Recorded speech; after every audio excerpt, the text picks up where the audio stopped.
After a bit of an up and down week last week in which the Bulls closed out their homestand strong against the Nets and then the Mavericks, they get the unfortunate news that Vucevic will be missing the West Coast trip after falling under the health and safety protocol, to the Bulls suffering their worst loss of the season, getting blown out by the Warriors, to then bouncing right back and ending the Clippers' 7-game winning streak, even without their starting center. But in looking ahead at this upcoming week, the Bulls are going to continue to be tested as they face yet again strong competition, and that's what we'll be going over in this video. So what's going on, everyone? You are listening to Bulls Central here. Hope you're all doing well. Guys, before I get into the content, it was 1 year ago today that I uploaded my very first video on this channel, which I'll leave linked in the description in case you want to go back and look at it.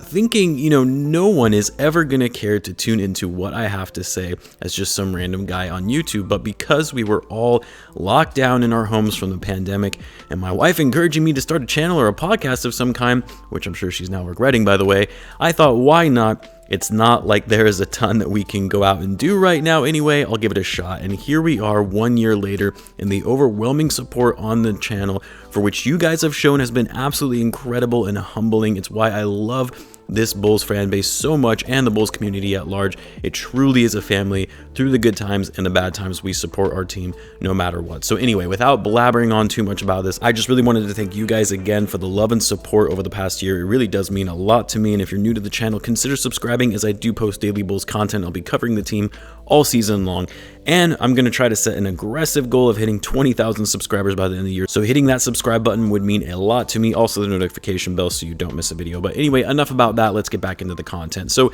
this is probably going to be one of the most challenging weeks for the Bulls yet, because not only are they going to be going against tough teams, but good teams that have a lot of size and depth. The Bulls will be taking on the Lakers later tonight in a back-to-back after playing the Clippers last night. The Bulls then travel to Portland to take on the Blazers on Wednesday, and then travel to Denver to face the Nuggets on Friday, and then finally head back home to the United Center to face the New York Knicks on Sunday, which there is a small possibility that Vucevic could be back for that game, as that would indicate the 10-day mark from the point that he tested positive for COVID. However, we still would need 2 consecutive negative tests in a 24-hour period, which of course, COVID can last in the body for up to 14 days. So it's more likely we will not see Vucevic for this entire week, but hopefully he'll be back in the lineup by next Monday when the Bulls take on the Pacers at home. But on a positive note, all indications, according to Bulls insider Casey Johnson, is that Coby White will be making his debut tonight for the Bulls against the Lakers, which is a huge win, as the Bulls are going to need his added offense off the bench. Although I'm sure Coby likely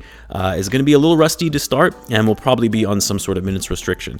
So let's go through the games this week, starting tonight against the Lakers. Now, the Lakers have been a confusing team so far this season, because on one hand, they've had some strong games, and then they've had games where they get blown out by some of the worst teams in the league. Obviously, they have a star-studded talent roster in LeBron James, even though he's been in and out of the lineup thus far, Anthony Davis and Russell Westbrook, but they are still trying to figure out their team chemistry and how to run their offense efficiently. The problem for the Bulls in this game is that they are not even going to come close to matching the size that the Lakers have on their roster. Forget about Anthony Davis, who the Bulls are not going to have an answer for on either end of the floor, really.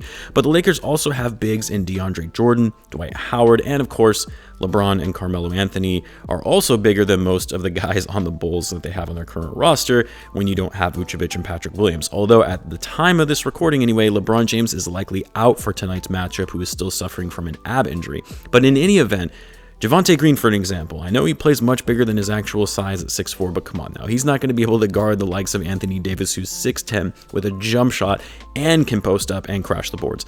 The same goes for Derrick Jones Jr. or even Alizé Johnson, and of course Alex Caruso, who got the start at the 4 last night. And I imagine Billy Donovan is likely going to go with the same lineup since it worked out well.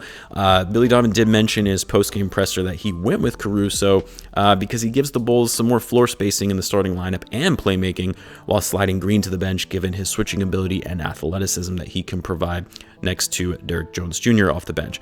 DeAndre Jordan, obviously not the same player that he used to be and is well past his prime, but he's still a big body in the middle that can rebound, block shots, and get easy putbacks that, Tony Bradley and Alizé are going to struggle against. The same goes for Dwight Howard. Again, nothing like the player he used to be, but he's still a big body that can post up, rebound, and protect the rim.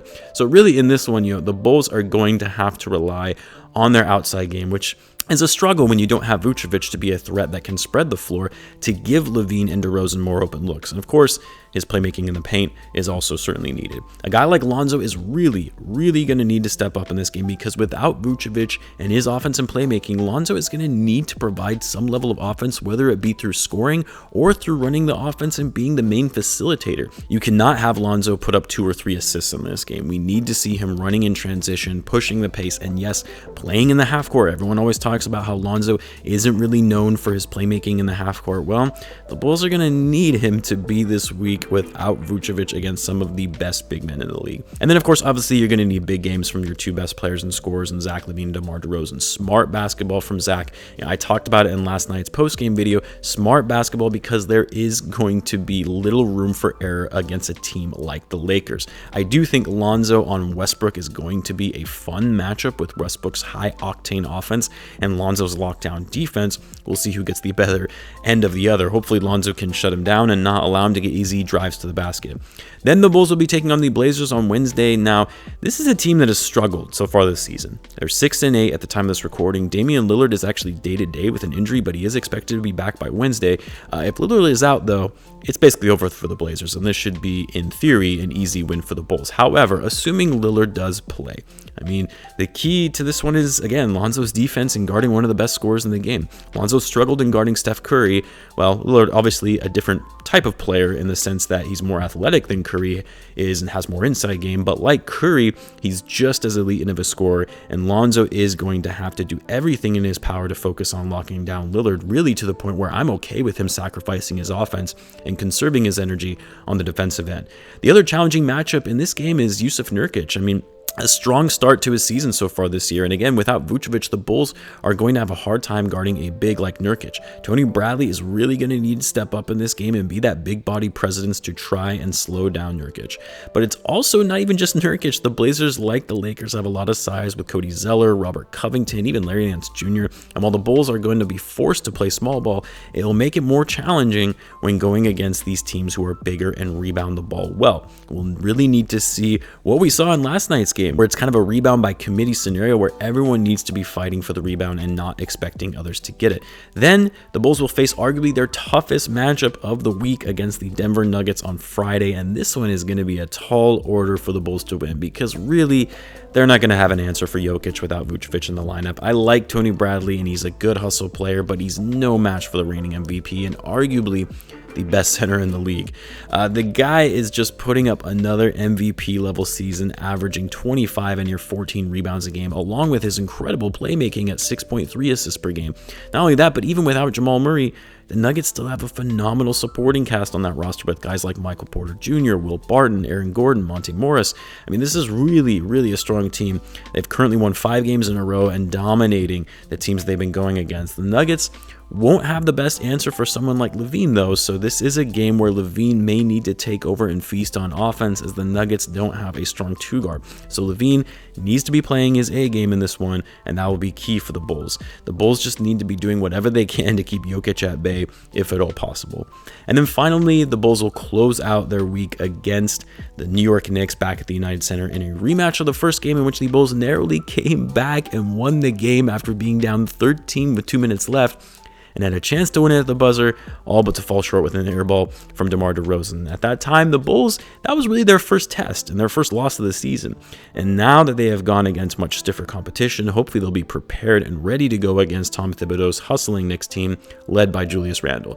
The Knicks have kind of been struggling recently. They're currently 7-6. They haven't been shooting the ball as well as they did to kick off this season, but they're still a strong team. And again, it's possible Vucevic could be back in the lineup by this game, but the Knicks are another big team with the likes of Randle and Mitchell Robinson that without Vucevic, the Bulls are going to be challenged and facing on both ends of the floor, with Randle's strong offensive game and Robinson, who is a solid defensive player. Depending on who Billy Donovan decides to go with at the 4, they're going to be tasked with guarding an all-NBA level player in Julius Randle, who can score in a hurry and crash the boards.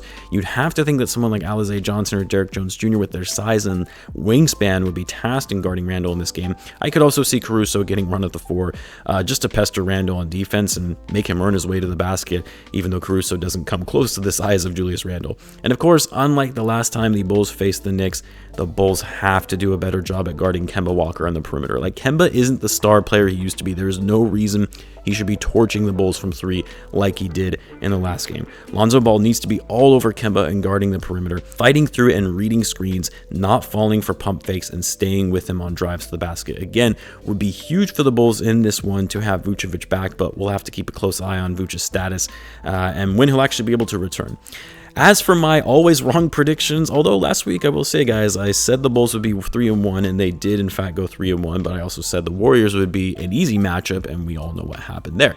But for this week, I know this is going to sound a bit pessimistic, but it's just the reality of the situation playing without your starting center. But I think the Bulls are going to go 2-2 this week and actually winning their first 2 games against the Lakers and Blazers and losing to the Nuggets and the Knicks. I think DeMar is going to show out well in his hometown like we saw last night and have another high-scoring game again tonight against the Lakers.